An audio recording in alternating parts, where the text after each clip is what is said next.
사사기 2장 6절에서 10절 말씀까지 같이 읽겠습니다.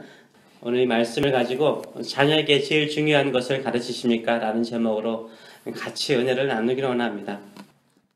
자녀 교육은 저도 자신이 없어요. 그래도 하나님의 말씀을 따라서 한번 다시 나누기를 원합니다.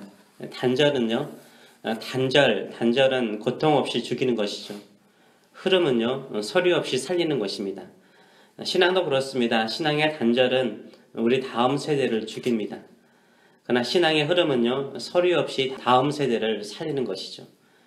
그러나 우리의 믿음이 다음 세대로 흘러가고 있는지 흘러가고 있지 않은지 어떻게 우리가 알 수 있을까요? 오늘 본문을 통해서 살펴보기를 원합니다. 여호수아가요, 가나안 정복의 사명을 감당하고 100세가 되어 죽어서 자신의 기업의 땅에 묻힙니다. 여호수아 사후에 가나안 땅에 어떤 일이 벌어졌습니까? 여호수아는 죽기 전에요, 세겜의 이스라엘 모든 지도자들을 모았습니다. 그리고 그들을 불러 모으고 설교하면서 마지막으로 그들에게 강력하게 도전을 던졌습니다. 하나님과 우상 중에 누구를 섬길 것인가 라고 도전했죠. 여호수아는 여호수아서 24장 15절에서 자신 있게 이렇게 말하죠. 오직 나와 내 집은 여호와를 섬기겠노라 라고 말해요. 오직 나와 내 집은 여호와를 섬기겠노라. 그리고 너희는 어떻게 할 것이냐 라고 도전하죠. 그러자 이스라엘 모든 백성들이요, 말하기를 우리도 여호와를 섬기리니 그는 우리의 하나님이시니이다 라고 고백을 합니다. 거기에 모여있던 모든 지도자들이 하나님만을 섬기기로 결단을 하였습니다. 그리고 그들은 살아생전 동안에요, 어떻게 합니까? 여호와 하나님만을 섬겼어요. 그러나 7절과 10절의 말씀을 보게 되면 두 세대를 아주 선명하게 비교를 하고 있습니다. 백성이 여호수아가 사는 날 동안과 여호수아 뒤에 생존한 장로들, 곧 여호와께서 이스라엘을 위하여 행하신 모든 일들을 본 사람들이 사는 날 동안에 여호와를 섬겼더라라고 말하고 있어요.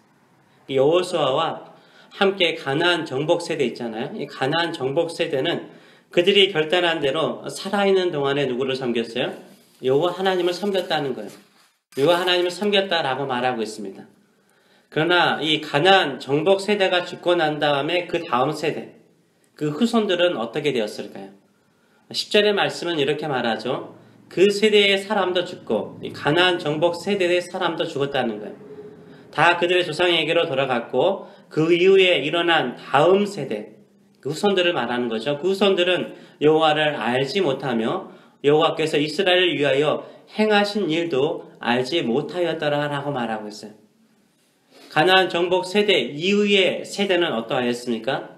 두 가지를 분명하게 알지 못하였다라고 성경은 기록하고 있어요. 첫째는 여호와 하나님을 알지 못하였다라고 말하고, 둘째는 여호와 하나님께서 이스라엘을 위하여 행하신 일들을 알지 못하였다라고 말하고 있어요. 여호와 하나님도 알지 못하고 여호와 하나님께서 행하신 이 구원의 사역, 출애굽의 사역들을 알지 못했다라고 말하고 있습니다. 왜 새로운 세대는 여호와 하나님도 모르고 출애굽과 가나안 정복의 하나님의 역사를 알지 못하였을까요? 왜 몰랐을까요? 가나안 정복 세대는 그래도 살아있는 동안 여호와 하나님을 섬겼습니다. 근데 왜 그 다음 세대는 여호와 하나님조차 모르고 하나님께서 행하신 출애굽의 기적을 알지 못하였을까요? 왜 그럴까요? 그냥 생각하면 부모의 세대가 그 자녀 세대에게 가르쳐주지 않았기 때문일 것입니다. 정말 하나님과 모세 율법을 부모의 세대는 자녀 세대들에게 가르치지 않았을까요?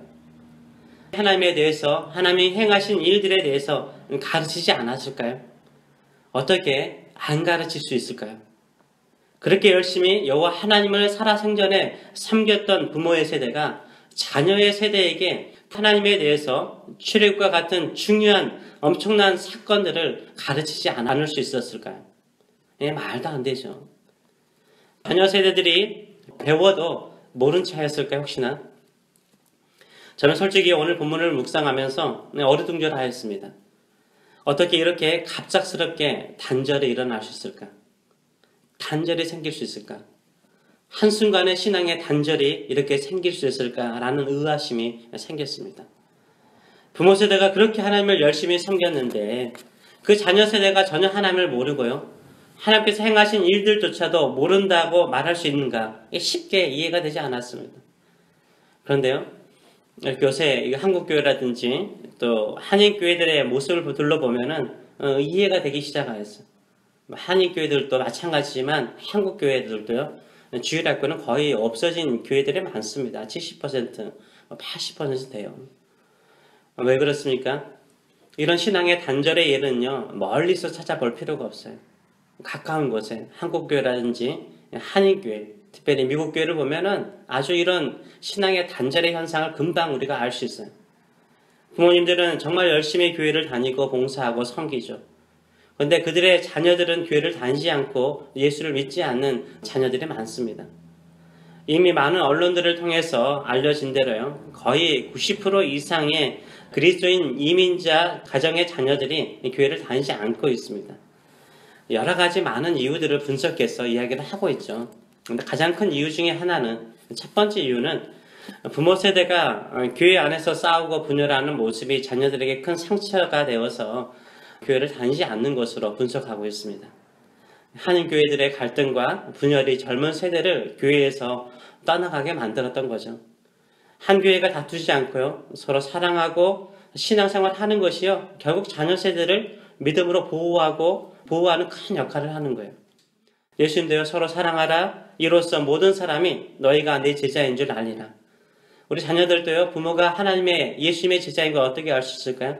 부모의 세대가 서로 사랑하고 서로 아껴주고 서로 섬겨주는 아름다운 모습을 보여줄 때 우리 자녀들이 이게 참된 공동체구나, 교회라는 것을 알게 되는 거죠. 그래서 교회 안에서 성도들이 싸우지 않고 서로 사랑하는 것만으로도요, 자녀 세대들을 사랑하는 것이고 자녀 세대를 보호하는 것이고 자녀 세대를 전도하는 것이에요. 교회가 싸우지 않고 서로 사랑하는 가족과 같은 공동체를 만들어가는 것이 예수님의 제자의 모습인 것입니다. 그런데요, 이 한인교회의 갈등과 이 분열이 자녀 세대가 교회를 떠나게 했다라는 분석은요, 사회학적이고 또 현상학적인 분석이죠. 진짜 이유는 무엇일까요? 오늘 본문을 통해서 그 실마리를 한번 찾아보기로 원합니다.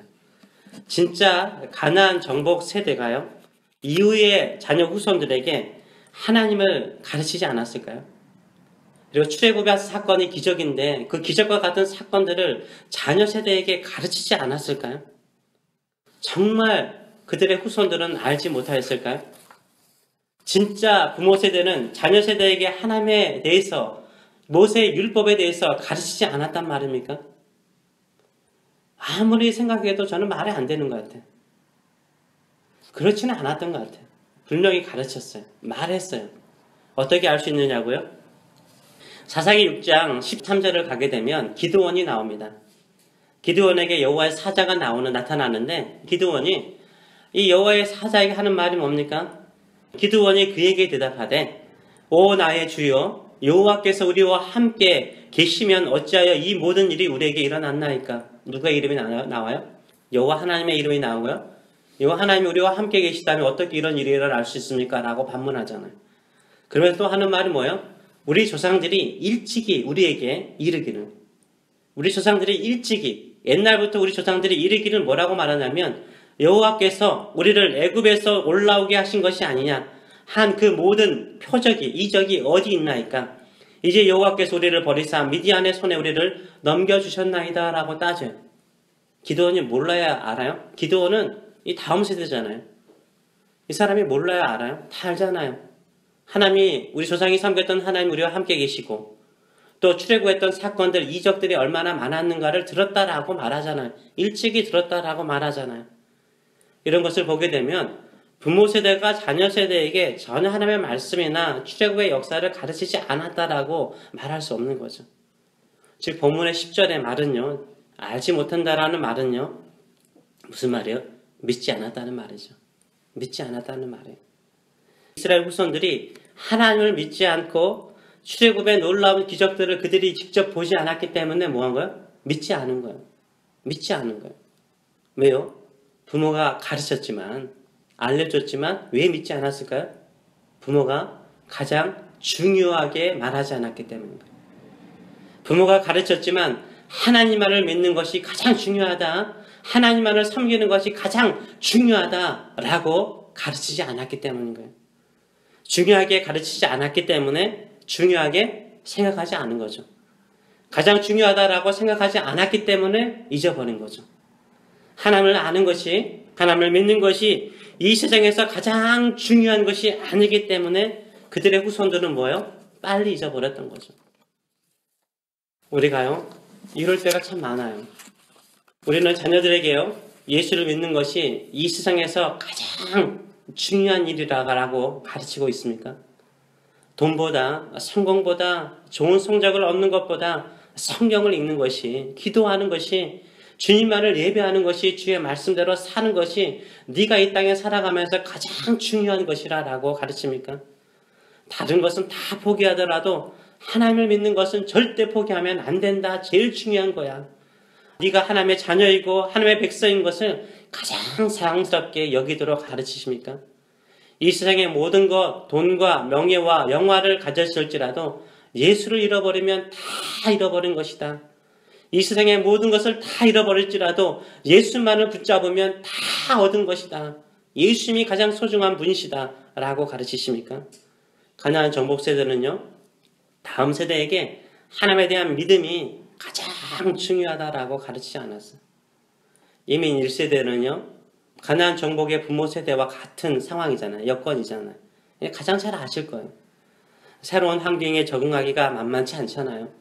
새로운 땅에 정착하고 새로운 삶을 일궈가는 것이 정말 쉬운 일이 아니에요. 남들보다 수십 배, 수백 배, 수천 배 일궈야 되고 고생해야 돼요. 그러면서 이 부모가 가장 원하는 소원이 뭐예요? 부모가 고생한 만큼 내 자녀만큼은 이런 고생하기를 원하지 않잖아요. 그렇죠? 좀 더 잘 되고 좀 더 성공하고 좀 더 출세하여 주류 사회 속에서 잘 되기를 원하는 것이 또 부모의 마음이에요. 저도 똑같은 것 같아요. 결국 부모가 강조하는 건 뭐예요? 신앙보다, 믿음보다 출세와 성공과 주류 사회에 합류하는 것을 가장 원하고 또 가장 강조할 때가 많아요. 자녀들에게 교회 나가라, 예수 믿어라 말하지 않는 것이 아니라 말을 해요. 근데 교회보다, 예수보다, 복음보다 무엇을 더 강조해요? 주류 사회 속에서 뒤처지지 않게 해서 실력과 능력을 가지도록 세상 속으로 내보내죠. 자녀들은 어머니, 아버지가 교회 열심히 다니고 신앙생활 하는 거 그들이 알아요. 그러나 자신들이 열심히 예수를 믿고 섬겨야 한다라고 생각하지 않아요. 왜요? 부모님이 강조하지 않았기 때문에. 가장 중요하다라고 말하지 않았기 때문에. 우리도요, 학교 다닐 때 경험 있잖아요. 선생님이 강조하고 중요하다, 이거 제일 중요하다라고 말하면 어떻게 하죠? 동그라미 치고 또 막 펜으로 긋고 별표하고 시험 보기 전에 또 외우고 또 이해하려고 하잖아요. 그리고 시험 보려고 하잖아요. 가장 중요한 것은 사람들은 오랫동안 기억하려고 노력을 해요. 근데 우리는 자녀들에게 무엇을 가장 강조하면서 살아왔습니까? 우리 다음 세대를 위해서 우리가 어떤 것을 가장 강조해야 될까요? 신앙입니까? 성공입니까? 사명입니까? 출세입니까? 사랑입니까? 경쟁입니까? 오직 예수님이십니까? 아니면 성공입니까? 지금 우리가 자녀들을 위해서 가장 중요하게 가르치는 것은 무엇입니까? 사랑하는 부모가 가장 중요하다고 강조하는 것은 자녀들이 기억하고 그것을 따르게 될 것입니다. 오직 예수님만을 가장 중요하게 가르치고 또 심어주시는 저 여러분 되시길 축원합니다. 기도하겠습니다. 살아계신 하나님 아버지, 예수님만이 우리의 전부이고 예수님이 우리의 인생의 가장 소중한 분입니다. 그러기에 오늘도 이 새벽에 나와서 예수님의 이름을 부르고 하나님의 이름을 부르고 하나님의 은혜를 구하며 이 자리에 나왔습니다. 사랑하는 우리 자녀들, 부모의 아름다운 이 신앙의 모습을 본받을 뿐만 아니라 그들의 마음속에도 내 부모가 가장 소중히 여기는 것은, 내 부모님이, 내 아빠가, 내 엄마가 가장 소중히 여기는 것은 예수님이었고 믿음이었고 또 말씀대로 사는 것이라는 것을 그들이 보고 깨달을 뿐만 아니라 그들도 오직 예수 그리스도만을 가장 소중히 여기며 예수님만을 믿고 따르면서 하나님이 주시는 축복을 누려가는 그들의 인생들이 될 수 있도록 축복하여 주시옵소서. 특별히 사랑하는 우리 자녀들, 혹시나 믿음을 잃어버리거나 상처받은 자녀들이 있습니까? 지금도 갈등하는 자녀들이 있습니까? 주여, 우리는 기도하지만 우리가 어떻게 할 수가 없습니다. 주여, 우리는 눈물로 기도하오니 성령이시여 우리 자녀들의 마음속에 임하소서. 그들의 마음을 다스려 주소서. 그들의 심령에 갈등하는 모습을 어루만져 주시옵소서. 아버지의 마음으로, 어머니의 마음으로 어루만지셔서 예수님이 가장 소중한 분이요, 그들의 인생의 하나님 아버지 인도자요, 또 선생님이요, 또 멘토요, 또 가장 소중한 주님으로 섬기면서 주님만을 따르는 세대가 될 수 있도록 축복하여 주시옵소서. 주께 쓰임받는 세대가 될 수 있도록 성령이시여 지금 이 시간에 역사하시고 강권적으로 붙잡아 주시옵소서. 감사드리며 예수님의 이름으로 기도합니다.